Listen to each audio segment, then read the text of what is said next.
साधन में पूर्ण श्रद्धा, विश्वास, सावधानी, संलग्नता और नियम, ये बहुत आवश्यक है।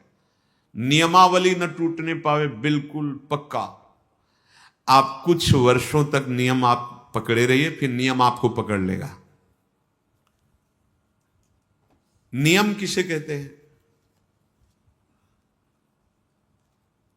शौच, संतोष, तपः, स्वाध्यायेश्वर प्राणिधानानि नियमाः। शौच, संतोष, तप, स्वाध्याय, ईश्वर, प्रणिधान। आपका शरीर पवित्र रहना चाहिए, वस्त्र पवित्र रहने चाहिए। तब हृदय के पहले बाहर की पवित्रता को संभालो, फिर हृदय की पवित्रता की तरफ। जो अभी सत्संग में शुरुआत में कहा कि मन से निरपेक्ष होना, ये परम पवित्र होने वाली बात है। मन से निरपेक्ष तभी जब राधा राधा चल रहा है, नाम चल रहा है, ये आपको बहुत पवित्र कर देगा हृदय। आप जब आप उसमें रागात्मक भाव से मन में लग जाते हैं तो अपवित्र हो जाता है। जैसे स्वर्ण को तपाया जाता है तो मल छोड़ देता है, निर्मल हो जाता है, ऐसे मन में जब जलन होती तो पवित्र हो रहा है। आप समझ नहीं पाते और विचलित हो जाते हैं। वो मन ही की मलिनता नष्ट हो रही है, आप उसे अपने में लेकर के दुखी हो रहे हैं। उसको जलने दीजिए, वो निर्मल हो रहा है। तपने पर जैसे स्वर्ण चमकने लगता है, ऐसे जो ताप सह जाता है मन निर्मल हो जाता है। तन को पवित्रता से युक्त रखे तो मंत्र और नाम आप देखिए स्वतः बहुत जल्दी जल्दी आपकी उन्नति होगी। ये अपवित्रता है। नियम में सबसे पहला है शौच, पवित्रता। आपका उठना बैठना, खाना पीना, देखना सुनना, चलना फिरना भगवत स्मरण करते हुए पवित्र भाव से, और शरीर को भी पवित्र रखना। देखो जिनको ऐसा सौभाग्य नहीं मिला है, गृहस्थी में नाना प्रकार के कार्यों में रत हैं, तो अपवित्रो वा सर्वावस्थांगतो विवा, जैसी भी स्थिति में हो तुम राधा राधा बोलो, पर आपको तो सौभाग्य मिला हुआ है कि आप हर समय असंग और पवित्र रह सकते। तो लाभ लीजिए और उस लाभ को जगत मंगल के लिए प्रभु के चरणों में अर्पित कीजिए। आपके लिए तो बहुत बढ़िया अवसर मिल गया है। आपका पवित्रता पर ध्यान होना चाहिए, आपका शरीर पवित्र होना चाहिए, आसन पवित्र होना चाहिए। शौचाचार के विषय में पीछे सत्संग में बताया गया है। मिट्टी जल आदि से शरीर की और राग द्वेष आदि त्याग कर भगवत स्मरण करते हुए हृदय की पवित्रता होती है। संतोष, चाहे गृहस्थ हो चाहे विरक्त हो, भगवत प्राप्ति करना है तो ये लाना ही होगा हृदय में। बिन संतोष न काम न साही, अछत काम सुख सपने नहीं। यदि संतोष नहीं है तो कामनाओं की बाढ़, और जहां कामनाएं हैं, कोई कोई तो कहते कि मांस वगैरह खाते हैं, पर आपके आदेश से हम ब्रह्मचर्य का निर्वाह करना चाहते हैं, त्रिकाल में नहीं कर सकते। राक्षसी भोजन पाओगे और तुम ब्रह्मचारी बनोगे, तुम आसुरी प्रवृत्ति धारण करोगे, और सच्चिदानंद में बिना चित्त जोड़े तुम इन दिव्य व्रतों का पालन कर सकते हो? कदापि नहीं। अरे यही तो दुष्टा रसेंद्री, यही तो भ्रष्ट करती है। इसी से सारे विकार शुरू हो जाते हैं। जिसकी रसेंद्री शासन में नहीं, खाना पीना सही नहीं, परमार्थ की केवल बातें करे, क्या राक्षसों को ज्ञान नहीं था क्या? दैत्यों का ज्ञान नहीं था क्या? आप देखो जब वो अपने परिवारजनों को उपदेश करते हैं ना किसी संकट में, तो पूरे ब्रह्म ऋषि जैसा बोलते हैं, ज्ञान है। ऐसा नहीं कि नहीं ज्ञान, बहुत बोल रहे हैं, लेकिन आचरण में बिल्कुल ज्ञान नहीं है, तो इसीलिए तुमको राक्षस कहा गया। तुम्हारे आचरण राक्षसों जैसे हो, कह रहे हो कि हम अमुक अमुक साधन, व्यर्थ की बात। नियम से चलो। शौच, संतोष, भगवत कृपा से जैसी भी परिस्थिति तुम्हें दी गई है, जो भी धन भोजन परिवार जैसा भी, या विरक्त मार्ग जैसा, संतुष्ट रहो। जथा लाभ संतोष सदा, काहू सो कछु न। बड़ा शांत मार्ग है, बड़ा गंभीर मार्ग है ये, बड़ा सहनशीलता की जरूरत है। और सही पूछो तो आपको कोई दुख है ही नहीं। आपको कुछ चाहिए ही नहीं। आपके अंदर दुख और चाह जो आई उस शरीर को लेकर, संसार को लेकर आई है। इसीलिए आपको संतोष, अगर संतोष धारण करोगे तो आशाएं नष्ट हो जाएंगी। आशाएं नष्ट होंगी तो दुख का नामो निशान मिट जाएगा। आशा ही परमम दुखम, नैराश्यम परमम सुखम। जैसी भी प्रभु ने परिस्थिति दी, जो भी आपके पास, वो भगवत कृपा से उसी में संतुष्ट रहना सीखो। तीसरा, तपह, तपस्या। अब भगवत मार्ग में जो आपको नियमावली दी गई है उसके पालन में प्रमाद नहीं होना चाहिए।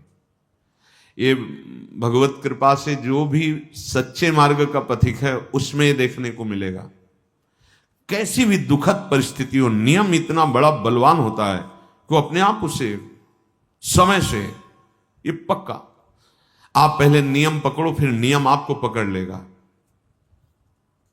भारी से भारी कठिन परिस्थिति में भी नियम में बड़ा बल है। वो अपने आप दिनचर्या को, जिसकी आसक्ति हो गई दिनचर्या में, वही उत्तम उपासक है। अगर 3 बजे से आपकी दिनचर्या है तो 2:45 बजे आप आके बैठ गए। 6 बजे जाना है तो 6 के बाद प्रणाम करके सबसे नाम जप करते थे। ऐसा नहीं कि हम फिर 4:30 बजे आ जाते हैं, 1 घंटा गए तो हम हैं। ये दिनचर्या नहीं, ये प्रमाद है। जिस समय जो आपकी दिनचर्या बन रही है, देखो आजीवन 2 बजे नींद त्यागने का गुरुदेव ने बचपन में अभ्यास बना दिया। समीप ही वो आप तखत पे शयन करते, समीप उठ देख उठ, 2 बज गए, माला ले बैठ जा। जी महाराज जी। वो आप बैठे ऐसे और नीचे, गुरु कृपा से आज तक कष्ट हो या कुछ भी हो, जो दिनचर्या है वो दिनचर्या है। वही दिनचर्या हमारा भगवान है, दिनचर्या ही हमारा स्वरूप है, दिनचर्या ही हमारी तपश्चर्या है। उसके लिए प्रमाद नहीं होता। अगर शरीर में जान है तो दिनचर्या में बाधा नहीं पड़। देखो बड़े बड़े सिद्ध महापुरुषों की देखो, श्री सनातन गोस्वामी जी वृंदावन से गिरिराज जी की परिक्रमा रोज लगाने जाते। जब वयोवृद्ध हो गए तो गिरिराज जी में लालजू महाराज प्रकट हुए और कहा, बाबा देखो हम तो हर समय आपके मानस पटल पर छाए रहते हैं, आपका शरीर वयोवृद्ध हो गया, आप काहे को आते हो? अब आपको परिक्रमा की क्या जरूरत, अब मत आया करो। जी। दूसरे दिन फिर पहुंचे। लालजू ने कहा था बाबा क्यों आ गए आप, हमें पीड़ा होती है, आपका बहुत वृद्ध शरीर। प्रभु रहा नहीं जा रहा है, उस शरीर का एक अभ्यास बन गया, रहा नहीं जा रहा है। तो वो आज भी श्री राधा दामोदर जी में चरण चिन्ह, गौ का खूर, बंसी, लकुट, ये चिन्ह रख के दिए कि आप वहीं 4 परिक्रमा कर लो, पूरी गिरिराज जी की परिक्रमा का स्वरूप हो जाएगा। हमारी बात मान लो, हमारी प्रार्थना मान लो। प्रभु कह रहे हैं जब आप अपने समय, तो जो आपको कष्ट मिल रहा है, तपश्चर्या किसे कहते हैं, जो आपको कष्ट सहन करना पड़ रहा है। मान लो 2 बजे किसी को नींद ना आती हो तो 2-3 बजे तो आ ही जाएगी, 4, 5, 6 आराम से सो, ठंडा मौसम हो जाता है, बढ़िया। यहाँ 1:30 बजे से शुरू हो गया है। अब जो नींद का समय तो इसमें जा रहा है। अब ये जो कष्ट आपको सहना पड़ रहा है, ये आपकी भारी तपस्या हो रही है, आपके दुष्कृत नष्ट हो रहे हैं रोज का रोज आप। और हम सिद्ध महापुरुषों को देखा है, ये 2 बजे की दिनचर्या बड़े बड़े सिद्धों में देखी। शैनपुर में तो स्वामी श्री मग्नानंद 2 बजे, पूरा परिकर सहित 2 बजे। अरे भगवत प्राप्ति के लिए जीवन मिला, सोने के लिए थोड़ी मिला है। थोड़ी देर विश्राम कर लिया, लग गए दिनचर्या में। जब ज्यादा शिथिलता हुई तो दिन में 1-8 घंटा विश्राम कर लिया। भगवत प्राप्ति करनी है, यहां सो के समय थोड़ी गंवाना है, यहां भोगों की भूल भुलैया में थोड़ी फंसना है, प्रभु के पास चलना है, अपने स्वरूप में स्थित होना है। तो जो आपको नियम मिला है उसमें, वो नियम ही क्या जिसका निर्वाह न करो, और निर्वाह करने में तो कष्ट मिलता ही है। नियम पूर्वक कोई कार्य किया जाए तो फिर कष्ट कोई परवाह नहीं की जाती है, और कष्ट ना हो तो नियम कैसा। नियम का वही मतलब है कि कितना भी कष्ट आवे, आपका नियम नहीं टूटना चाहिए। साधक की ऐसी दिनचर्या होनी चाहिए इस समय, हाँ इस समय तो सत्संग में होंगे, इस समय तो श्रृंगार में होंगे। पूरी जीवन की दिनचर्या होनी चाहिए। आप पूज्य सदगुरुदेव भगवान 25-26 वर्ष से तो वही दिनचर्या देख, उतनी दिनचर्या, वही राइट टाइम, कोई उत्सव सेवा बधावा में समय का थोड़ा परिवर्तन, दिनचर्या वही। सहचरी भाव के रस का रसास्वादन कराने वाले महापुरुष, दिनचर्या वही। अगर हमारी दिनचर्या ठीक नहीं तो ब्रह्मचर्य ठीक नहीं है, दिनचर्या ठीक नहीं तो प्रमाद स्थिति है, दिनचर्या ठीक नहीं तो आपका भगवत प्राप्ति लक्ष्य नहीं बना है। नहीं तो दिनचर्या में आपका कोई भी गुंजाइश, दिनचर्या पर बिल्कुल। कृष्णाश्रम स्वामी जी बड़े बड़े महात्माओं को देखा है, बिल्कुल सुई की, घड़ी की सुई की नोक में है दिनचर्या। 1 मिनट का अंतराय रहे, वो मन को अपने वश में कर लिए, इंद्रियों को वश में कर लिए। अपने नियम पालन में, धर्म पालन में, साधन मार्ग में जो कष्ट मिलता है, शीत उष्ण मान अपमान, इन सबको सहना, यही तपस्या है। अब आप ब्रह्मचारी हैं, कभी कभी काम की वृत्ति आती है, वो आपको जलाती है, प्रेरित करती, शांत, किसी से कहना नहीं, कहने से सत्ता दृढ़ होती है कि आज हम बहुत विक्षिप्त हैं, शांत, राधा राधा, कैसे हो, मुस्कुरा, हाँ बहुत कृपा है, नहीं कोई परेशान, कोई परेशानी नहीं, जोई जोई प्यारो करे सोई मोहि भाव, राधा राधा, सत्ता ही खत्म। स्वाध्याय आचार्य ग्रंथ का, महापुरुषों की वाणियों का, शास्त्रों का स्वाध्याय नियमित होना चाहिए। जैसे अपने यहां वाणी गायन सब नियमित स्वाध्याय होना चाहिए। और ईश्वर प्रणिधानानि, अपने आराध्य देव, जो गुरुदेव ने बताया है, अपनापन तभी सिद्ध होता है जब गुरु प्रदत्त होता है। अपनी मान्यताएं बदलती रहती हैं, लेकिन गुरु प्रदत्त, जैसे अपने को गुरुदेव भगवान ने दिया कि हमारे आराध्य देव श्री श्यामाजू, और श्यामाजू का सुख श्री लालजू महाराज, लालजू के प्राण श्री लाडलीजू, तो लाडलीजू के महासुख वर्धन करने के लिए उनके प्राणनाथ श्री लालजू में अद्भुत प्रीति, अद्भुत प्रीति।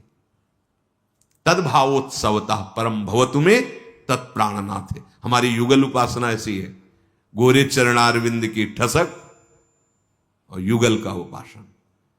लालजू में अत्यंत प्रीति है। और कैसे है?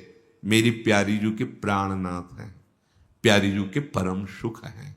तद्भावोत्सवता परम भवतु में तत्प्राणनाथ। ऐसे श्री श्यामा श्याम की ठसक में हर समय रहना, उनके चिंतन में रहना, अहम उनके दासत्व में समर्पित हो जाना, अपना उनसे अलग कुछ भी न रह पावे, उसे ईश्वर प्रणिधान कहते हैं। शौच संतोष तपा स्वाध्याय ईश्वर प्रणिधानानि नियमाः। प्रिया प्रीतम से संबंधित सब कुछ है, कुछ भी ऐसा अलग नहीं होना चाहिए। अपने आप महात्मा हो गए, देख लो। कुछ भी ऐसा नहीं खाएंगे जो प्रियाजू को अर्पित न करें, कुछ भी ऐसा नहीं पिएंगे जो प्रियाजू को अर्पित, कुछ भी जीवन में ऐसा नहीं होगा जिससे प्रियाजू का समर्पण ना हो। अभी सत्य मार्ग के पथिक बन जाओगे। कई लोग तो ऐसा करते हैं कि भोग लगाने के लिए अलग बनाते हो, अपने लिए अलग बनाते हैं, तो आपकी फिर बुद्धि कैसे प्रभु में तन्मय कैसे होगी? तुम अपनी रसेंद्री को तृप्ति करने के लिए अगर भाव रखते हो तो उपासना क्या? ये थोड़ी कि प्रभु भूखे बैठे हैं उनको पवाद, अरे विश्वंभर सारे जगत का भरण पोषण करते हो, आपका केवल भाव पाते हैं। बाहरी जो शरीर की पवित्रता रखता है उसका वैराग्य बढ़ता चला जाता है। ये जितना आप मलिन शरीर रखोगे उतना ही भोगासक्ति बढ़ेगी, शरीरासक्ति बढ़ेगी। बाहरी इस नियम, शौच रूपी नियम का पालन करने से शरीर पर राग रहित वृत्ति हो जाती है, वैराग्य हो जाती है, शरीर का रहस्य प्रकट हो जाता है। मैं नहीं हूं, पवित्र शरीर रखने से नहीं टिकाऊ नहीं, इससे राग खत्म हो जाता है।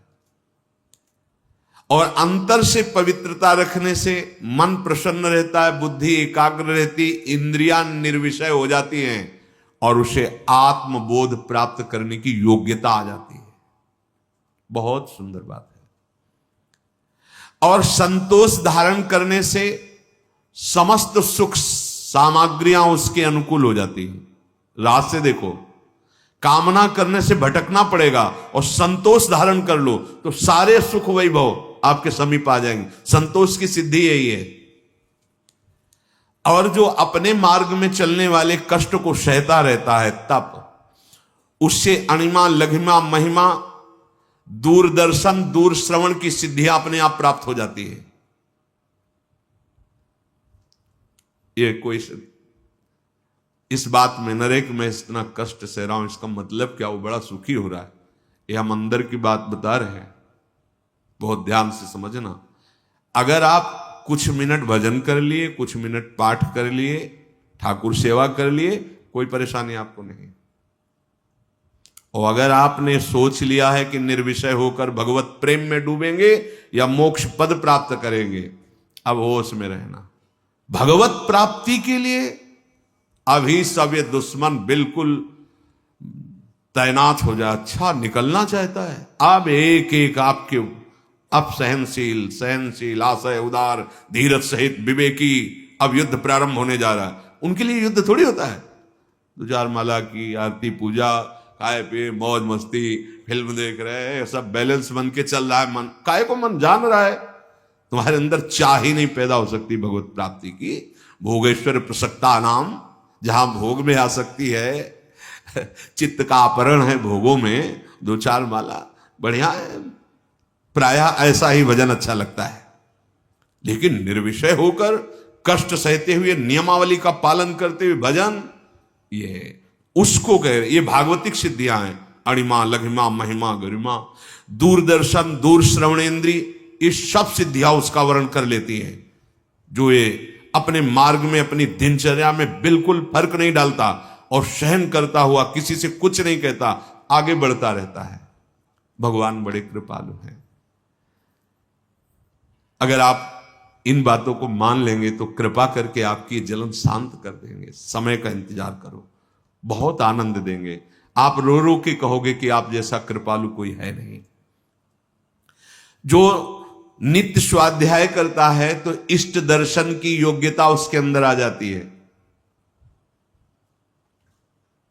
84 हरिवंशकृत पढ़े सुने निशिभोर, छुटी 84 भ्रमंते निरखय जुगल किशोर। नियम पूर्वक। और जो ईश्वर प्रणिधान है वो आगे चलकर समाधि स्थिति प्रदान कर देता है। ईश्वर प्रणिधान, कोई भी वस्तु, व्यक्ति, स्थान, कोई भी वृत्ति प्रभु से अलग नहीं है। सब प्रभु में समर्पित, दृढ़ निष्ठा अपने आराध्य देव की, तो चलते फिरते समाधि लगने लगती है। भाव में एकदम तन्मय है। शरीर से क्रियाएं हो रही या निष्क्रिय, उससे कोई मतलब नहीं। स्वामी जी महाराज इसी समाधि के लिए कह रहे हैं, आओ समाधि भीतर, चित न डुलाए तुत। अगर इतुत चित डुलाए तो अगला जन्म हो जाएगा।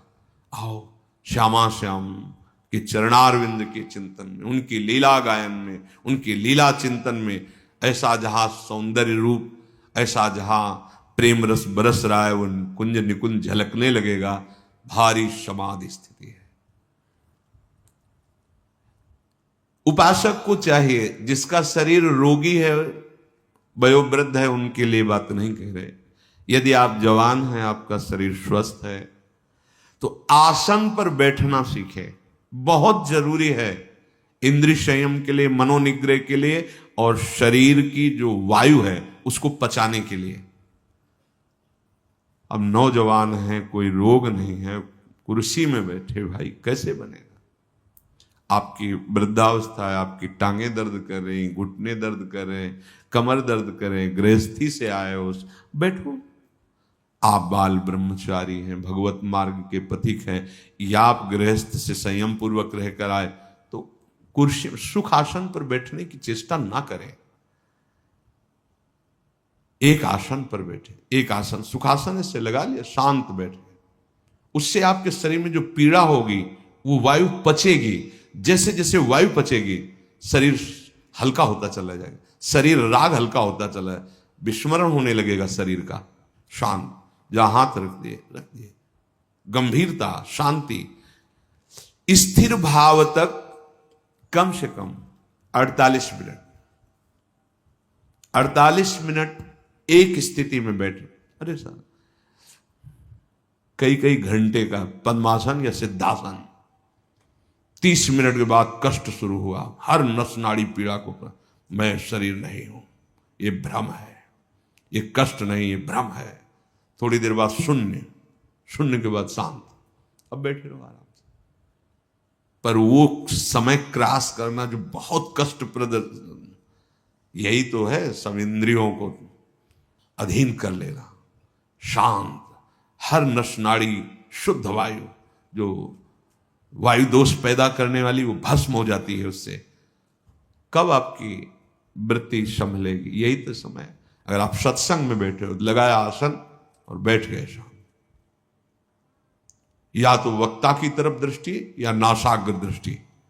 ये इस समय जो अपना सत्संग होता है, ये आंख मूंद के सुनने वाला नहीं है।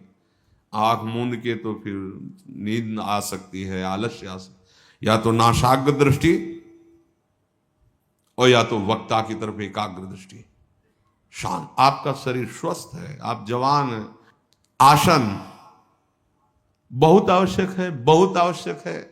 आपका शरीर स्वस्थ है, आपका भोजन कम हो जाएगा आसन में बैठने पर, क्योंकि डरोगे। अगर अधिक भोजन पा लिया तो आसन में नहीं बैठ पाओगे, पेट बड़ा हो गया तो आसन में बैठ पाओगे नहीं। उचित आहार, अपने आप सब ठीक होने लगेगा। आसन, हम कहते हैं ना पद्मासन लगाओ ना सिद्धासन लगाओ, तो ऐसी पलथी अलथी पलथी, जैसे पलथी मार के बस अब ऐसे रख दिया हाथ, वैसे शांत बैठे सुन रहे। अब दर्द हो रहा है तो चुपचाप नाम जप करते हुए अपने मन को लगाने की चेष्टा करो। सत्संग में नाम को चुपचाप सहो, सहते सहते अभ्यास हो जाएगा। अभ्यास हो गया तो भजन में डूबने का अवसर आने लगेगा। जब तक नियम को अपना सर्वस्व नहीं मानते, तब तक प्रेम की प्राप्ति नहीं होती। नियम से आसक्ति हो जाती है। ये तो उपासना है। अगर वासना भी नियम से की जाए तो उसमें आसक्ति हो जाती है। मानो एक कोई तंबाकू है, वो खा रहा है, उसके खाते खाते इतनी आसक्ति हो जाएगी कि उसको लगेगा मैं इसके बिना जी नहीं सकता। ये नियम में पावर है, ये नियम में सामर्थ्य है। असत वस्तुओं का सेवन अगर नियम पूर्वक किया जाए तो ऐसा अनुभव कराने लगती है कि मैं उनके बिना रह नहीं सकता।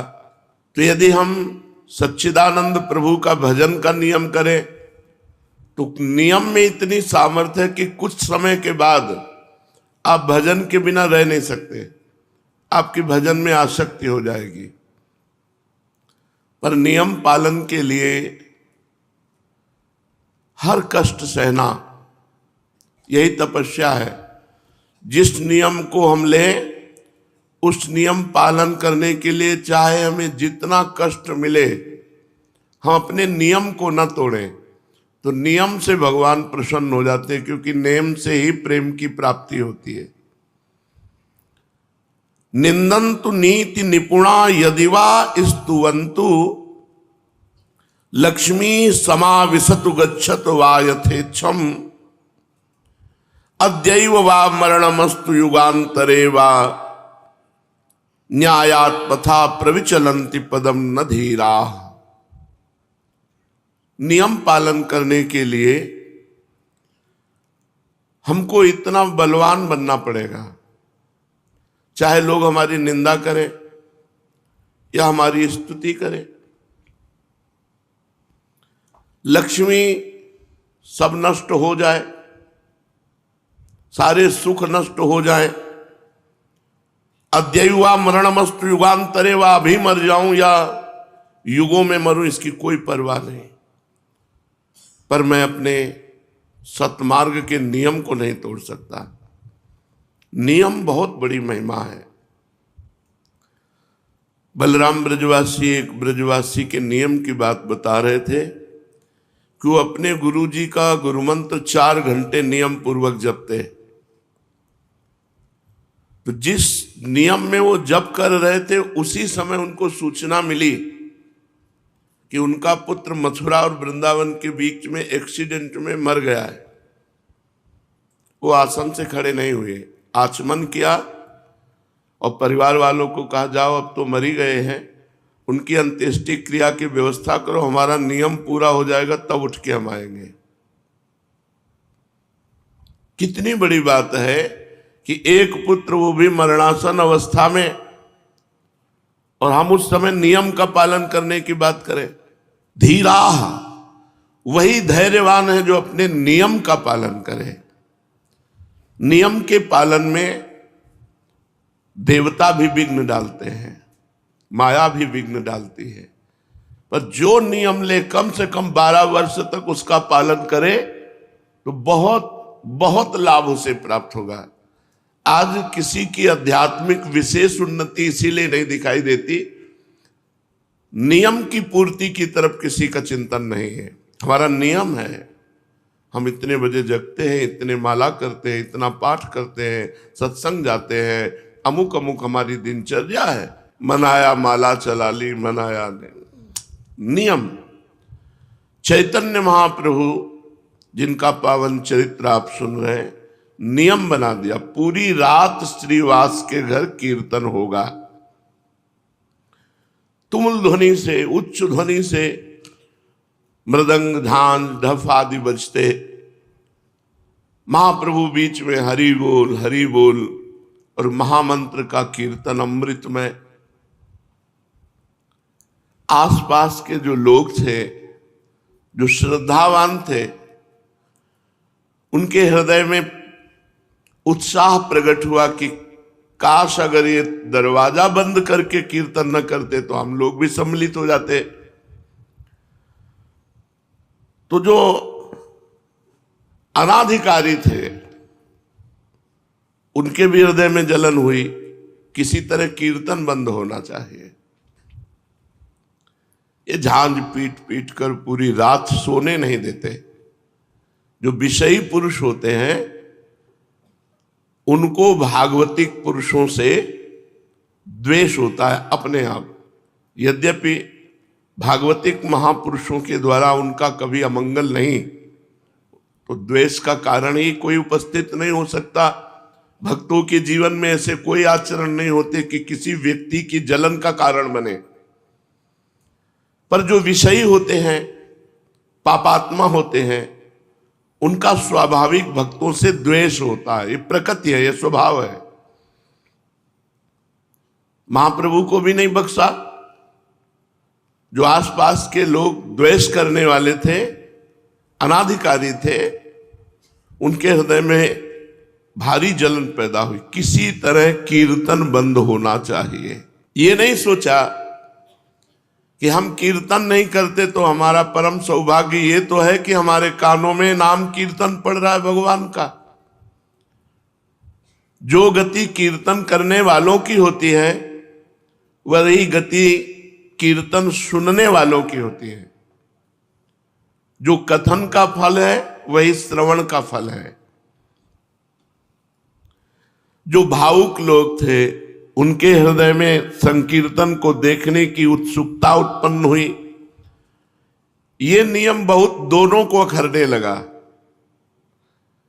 जो अनाधिकारी द्वेष भाव रखने वाले थे उनके हृदय में तो अखरने लगा कि पूरी रात ढोल पीटते हैं, जान पीटते हैं, नींद नहीं आती। जो अधिकारी भावुक जन थे उनको कि बस चयन किए हुए भक्त जनों को अंदर कर लिया और दरवाजा बंद कर लिया। ये क्या है?